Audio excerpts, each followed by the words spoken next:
Tell me about the onboarding process. How many wholesale renovations did you? How much iteration? How many people work on just that part?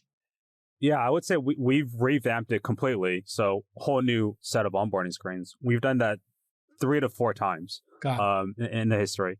And when we first started, this was 6, 7 years ago. Like you mentioned, the goal for onboarding at that time was to minimize the number of clicks someone needed to make or taps in order to get into the product. And I think that was the general guideline for onboarding at the time. And what we found was that when we were able to provide an onboarding experience such that users can give us some of their information, whether that's their profile, their goals, their gym equipment, and at the same time, we could educate the user a bit on what they're getting with this product. I think that starts to build the relationship between our product, us, and the customer. And they get bought in, they start to understand what this is all about, and they actually convert better later down the line. So we're adding some friction to the process, but at the same time, that information transfer, I think, is really important between the product and the user. Like when you go to a new gym and they onboard you and they're like, hey, what do you like to do? And I'm always just let me go in the gym. And they're just like, if we just let you go in the gym, you're not going to know about the rock climbing wall. You may not know about the massages. You may not know about the yoga class or that we do breakfast in this place or whatever. And then you might churn. So they always want to walk you through and give you the tour of the place. And that tour is good friction. It's good Exactly. friction because it gets you more bought into the product, and you knowing what equipment they have and what their goals are allows you to give them a better experience and then reduces churn. Do I have that correct? Yeah, that's correct. And it also starts to build trust. People know that, hey, we're building this workout based on the information they had given us, so that it's actually catered to the individual. That's when we start to build trust with the user as well. So now you've got the trust with the user. They understand what the product does. You need to understand which customers to go after. How did you zone in on, or zero in on rather, how did you zero in on and triangulate on this is a FitBod ideal customer profile? I guess we call it ICP in the industry. I don't know what you call it internally, but what do you call it internally? And then how do you narrow in on this is who we should go after? Yeah, so when we first started, it's the theory of the crossing the chasm, right? You have the early adopters, the small group of people that are going to be the ones that are going to spread the word for you. And then as you cross the chasm, you get into the larger majority where you start to broaden out your targeting.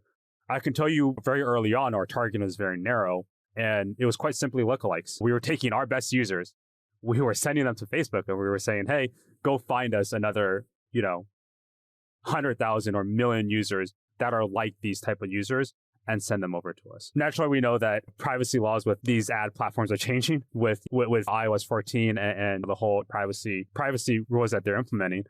And I think that nicely falls in line with us. We're starting to more broadly target different audiences, whether that's interest-based targeting or other kinds of targeting, where we can say, hey, this is a product that's now proven. We have a social evidence of people really enjoying this product. Now we can actually reach the larger majority. Different kinds of targeting, but definitely at the early stages, it was definitely starting small and then growing from that point on. So you have the ideal customer profile when you're starting, or the avant-garde, the tip of the spear, the beachhead market is people who are working out 3 days a week, who know what a burpee is, who know how to use different weights, have worked out with a kettlebell. So this product to them is nirvana. They probably are writing their workouts down in a logbook. What did people do before FitBod? Would they log their workouts on paper, or would they carry a little book with them? What did you do as somebody who was working out? How did you log your workouts? Yeah, I had this issue completely. I had a PDF that I printed out and I wrote on it. So I carried a PDF and a piece of paper in my backpack on the way to the gym. And when that routine was done, I remember going to the gym and I would just guess. I would take whatever was available. I wouldn't know what to do when I would guess. And a lot of this is really what led into the concept of how we started FitBod, which is to say, hey, based on what you did in the past, we can actually use this information to provide your next workout for you, or at least tell you what to target for your next workout. Got it. So you did your bench press, you did your biceps. Hey, let's do squats. Let's work on your back or your abs or something, some other muscle group so they can get a full workout. And you used to be able to say, hey, here are our existing users. Give me more people like this. And the Facebook algorithm would do all the work. Now the ad networks are going to have less ability to do that. And that is a more acute issue for iOS users, which I'm sure is the bulk of your paid user base, because that's where all the paid users are. So the fact that iOS and Apple has said you can't track people by their phones and what they're doing on their phones, Facebook, for your ad network, that becomes headwinds against your business, correct? I would say it's headwinds for all businesses, but from what I have seen so far, this has been out for a month or two now. What I've seen so far is a couple of things. Those businesses that don't have a strong funnel, that going back to what we talked about, start from the top down where they're trying to target everybody, get people to download and click and start a trial or whatever. Those businesses that don't have strong retention and strong conversion, I think they're now having a harder time trying to, find the right audiences to target. So that's one of the impacts. And the other impact that I've actually noticed is that there's a minimum threshold that you have to spend in order to get what's called SK ad network attribution, which is what Apple provides us. And so this minimum spend is actually, in my opinion, hurting the little guy. They can't get any sort of visibility into their attribution until they have a certain amount of spend.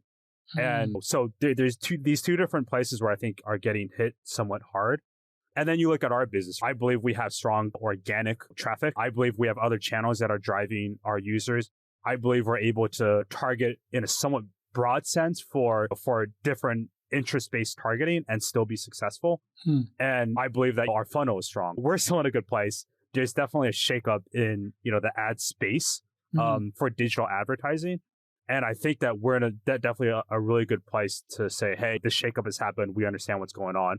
And our, marketing efforts are still stronger. We're still actually moving forward and growing our marketing efforts. So, but for folks who didn't know their ideal customer profile, maybe they churn a lot of customers and they were just buying ads willy-nilly on the ad networks and letting the ad networks figure out who their audience was, that those folks will be affected a little bit more. This is my opinion, but I think so. Imagine seeing a commercial on TV that's just completely not relevant and not quite there. I think that's going to be similar to what happens with a lot of advertisers. Yeah, it's interesting. And very few people are opting into sharing their data with Facebook because Facebook has some trust issues. And then I saw Snapchat was getting like 70 or 80% of people were opting in because people who use Snapchat are so loyal to that brand that they're actually opting in more. How much time and money do you spend integrating a bunch of different software products together at your company? Let me guess, way too much time. Odoo is here to help. Odoo is a suite of business apps that runs your entire company on one platform. They'll streamline your workflow by bringing all of that information together. Plus, Odoo's integrations eliminate repetitive tasks and data entry. If you only need 2 or 3 apps to optimize your workflow, that's all you pay for. Odoo won't stick you with the bill for apps you don't use. Odoo has an app for every business need. They offer 30 main apps that are updated regularly and over 16,000 apps from their active open source community. You can keep your books tight with their financial software, and their sales and CRM apps will help provide a clear and organized view of your business. So here is your call to action. Your first app is free forever. And right now, Odoo is offering a $1,000 credit on your first implementation pack. That's not a joke. That's $1,000. Just go to odoo.com/twist to check it out. That's odoo.com/TWIST.